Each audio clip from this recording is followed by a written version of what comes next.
ఏలి ఏలి అంటే అరబిక్లో హెబ్రీ భాషలో రాస్తుంది కాబట్టి అరబిక్లో ఏలి ఏలి లామా సబక్త అంటే మన తెలుగు వైపులో నా దేవా నన్ను ఎందుకు చేయకూడదు అని అర్థం. అలాగా దేవుడు మన కోసం ఎందుకు పిలిచాడంటే మనకి ఇంకే ఆయన దేవుని ఎడల తండ్రి ఎడల కుమారుని ఎడల ఉన్న సంబంధం ఎలాంటిదంటే మనం అంతా పాపం చేశాం కాబట్టి మనల్ని అంతా దేవుడు ప్రేమించాడు.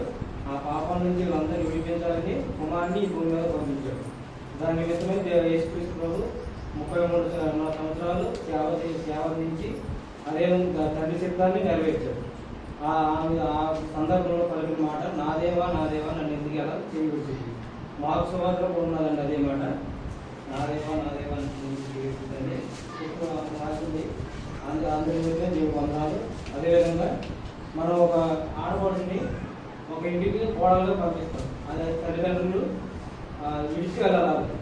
విడిచి వెళ్ళిన తర్వాత ఆమె కుటుంబం ఏర్పరచుకోవాలి. అక్కడికి వెళ్ళి ఒక భర్త భార్య ఉంటే తర్వాత కుమార్తెలు ఏర్పరచుకున్నాక ఆమె ఒక బాంధవ్యం ఏర్పరచుకుని ఆమె గృహానికి ఆవిడే గడ్డి కింద ఉండి ఉంటుంది. తల్లిదండ్రులు ఇవ్వకపోతే ఆమె ఒక గృహిణిగా ఏర్పరచాడు. అదేవిధంగా తండ్రి ఇచ్చకపోతే దేవుడు యేసుక్రీస్తుని మన కొరకు పాపము క్షమాపణ అవడానికి దేవుడు ఆ విధంగా చేయించాడు తండ్రికి. అదేవిధంగా యెషయా గ్రంథం 53వ అధ్యాయం 12వ వచనం ఉంటుంది.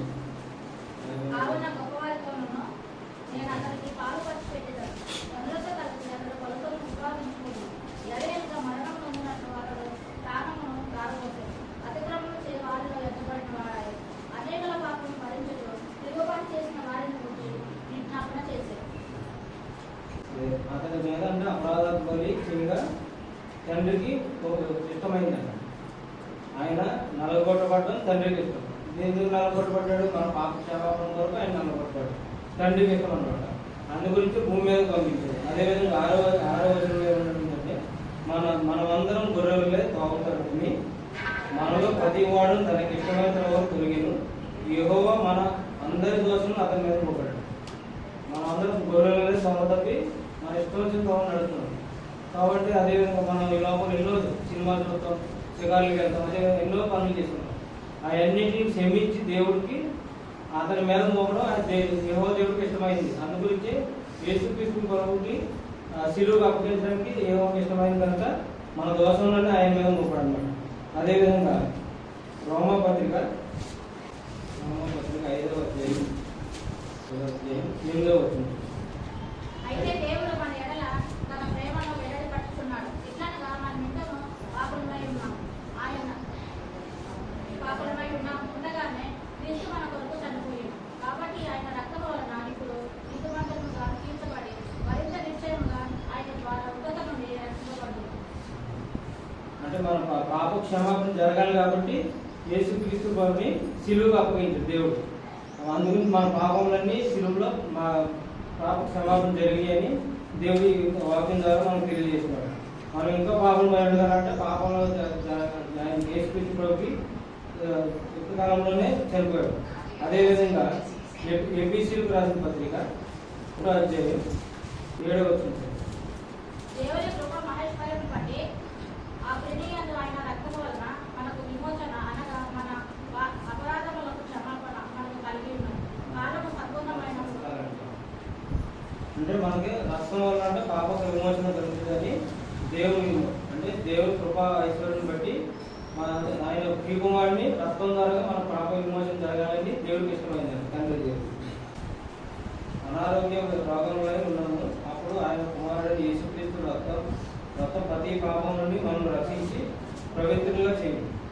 రక్తం చిందించబడడం వల్ల రక్తం అవ్వకపోతే మనిషి బతకదు కదండి. అదేవిధంగా రక్తం చిందించబడడం వల్ల మన పాపాలను క్షమింపబడి మనం నీతిమంతులకు తీర్చబడడం కోసం యేసుక్రీస్తు ప్రభుని తండ్రి ఈ లోకంలో అప్పగించడానికి ఆయనకి ఇష్టమైంది అంటాడు. అదేవిధంగా 1వ పేతురు 1:19 అమూల్యమైన రక్తం చేత నిష్కళంకమును గొర్రెపిల్ల వంటి క్రీస్తు రక్తం చేత విమోచింపబడి విమోచన కదా ఆయన రక్తం ద్వారా మనకి విమోచన కలిగిందని దీంట్లో రాయబడింది. ఆయన రక్తం లేకపోతే మనిషి జీవించడం కష్టం కాబట్టి దేవునికి కూడా ఇష్టమైంది అన్నాడు. యేసుక్రీస్తు ప్రభుని. ఎందుకంటే ఈ భూలోకంలో జీవించాలంటే రక్తమాంసాల నుండి శరీరంతో ఉండాలి. అదే పరలోకం వెళ్ళాలంటే రక్తమాంసాలకి పాలు పంచుకోవడం సాధ్యం. కాబట్టి ఈ లోకంలో యేసుక్రీస్తు ప్రభు గారు మనకు ఒక మాదిరిగా జీవించి అదేవిధంగా మనం కూడా జీవించాలని ఆయన కోరిక సిద్ధాంత ప్రకారం మనం కూడా ఉండాలని, పరలోక రాజ్యం మనం అందరం చేరాలని, ఈ లోకంలో మరణించాలని, మరణం విజయం పొందాలని ఆయన తండ్రికి సిద్ధమైంది. కాబట్టి యేసుక్రీస్తు ప్రభు శిలువలో అప్పగించి ఆయన మన కొరకు లోకాన్ని ఎంతో ప్రేమించాడు. లోకం మనం ప్రేమించాడు కాబట్టి క్రీస్తుని శిలువలో అప్పగించాడు. కాబట్టి అదేవిధంగా మనం కూడా క్రీస్తు వలె పోలి నడుచుకోవాలని దేవునికి ఇష్టమైంది. కాబట్టి అదేవిధంగా మనం అందరం క్రీస్తుని పోలి నడుచుకుని మనం కూడా స్వతంత్రులుగా ఉండి అదేవిధంగా పరలోక రాజ్యం మనందరం చేరాలని తండ్రి యొక్క ఆశ. ఆ ఆశని క్రీస్తు నెరవేర్చారు. కాబట్టి మనం కూడా అట్టి విధంగా నెరవేర్చాలని దేవుని ఉద్దేశం ఉంది. ఆ విధంగా మనందరం నడుచుకోవాలని దేవుడి చిన్న మాట జీవించింది కాక.